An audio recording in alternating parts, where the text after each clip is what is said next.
할렐루야. 사랑하는 대강의 가족 여러분, 오늘 하루도 하나님의 말씀과 동행하는 삶이 되길 소망합니다. 오늘 함께 나눌 하나님의 말씀은 사도행전 12장 1절에서 4절 말씀입니다. 그때 헤롯 왕이 손을 들어 교회 중에서 몇 사람을 해하려 하여 요한의 형제 야고보를 칼로 죽이니 유대인들이 이 일을 기뻐하는 것을 보고 베드로도 잡으려 할세 때는 무교절 기간이라. 잡음에 옥에가 누워 군인 내식인 내 패에게 맡겨 지키고 6월절 후에 백성 앞에 끌어내고자 하더라. 아멘. 사람이 어려움을 당하는 데는 그만한 이유가 있게 마련입니다. 가령 자신이 무언가를 실수했거나 또 잘못을 저질렀을 때 어려움을 당한다거나 가족 한 사람의 잘못으로 또 다른 가족 전체가 함께 고통을 당하는 경우도 있습니다. 그러나 아무리 그래도 핍박보다는 고통의 강도가 약할 수밖에 없습니다.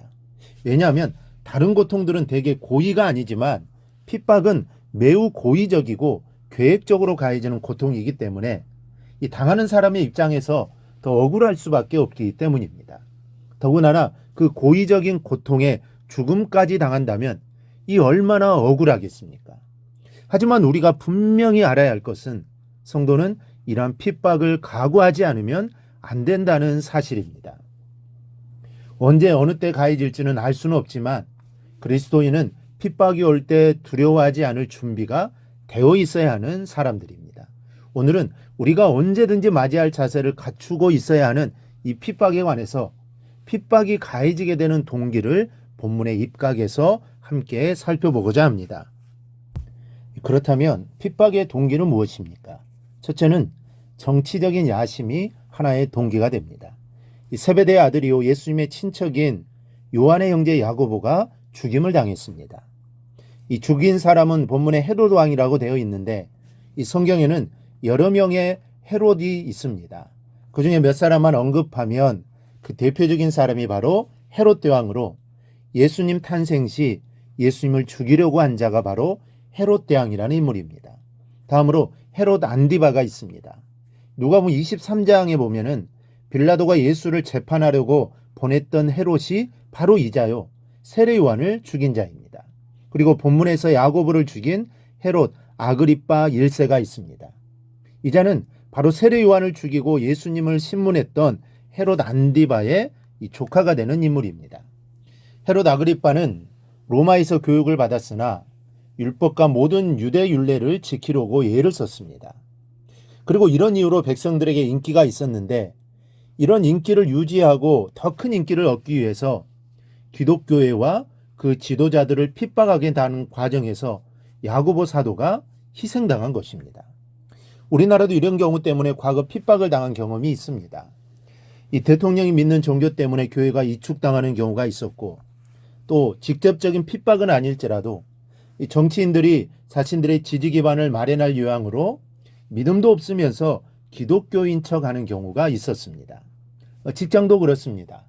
요즘은 그렇지 않지만 과거에는 등산을 좋아하는 상사가 있으면 주말에 꼭 등산을 가자고 합니다.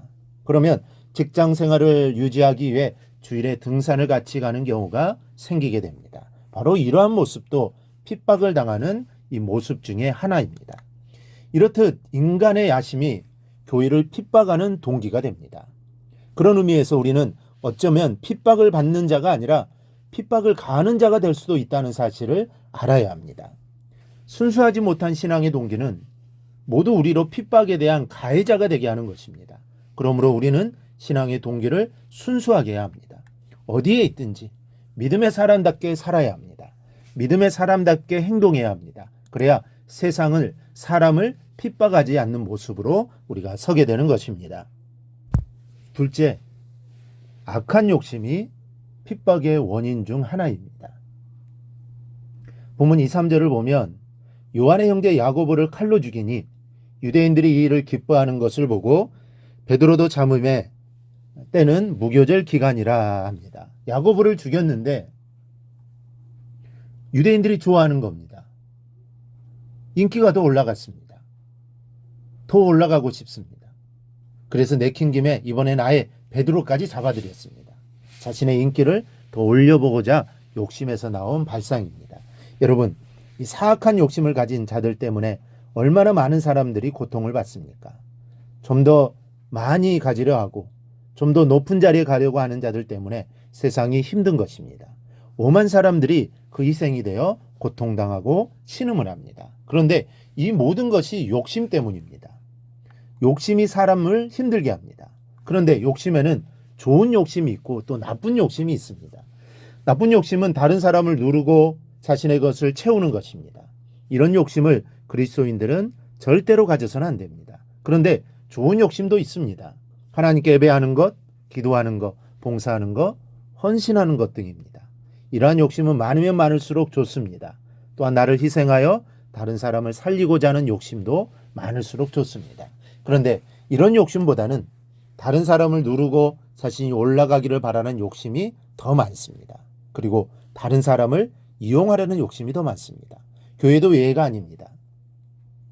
정치적인 목적이든 무슨 목적이든 교회를 이용하려는 자들 때문에 교회가 어려움을 겪는 것입니다. 마치 헤롯이 오늘 교회를 이용해서 자신의 인기를 올리려는 욕심 때문에 야고보가 희생당하고 베드로의 목숨이 위태롭게 된 것처럼 말입니다. 그러므로 여러분, 욕심을 경계하는 하루가 되기를 바랍니다.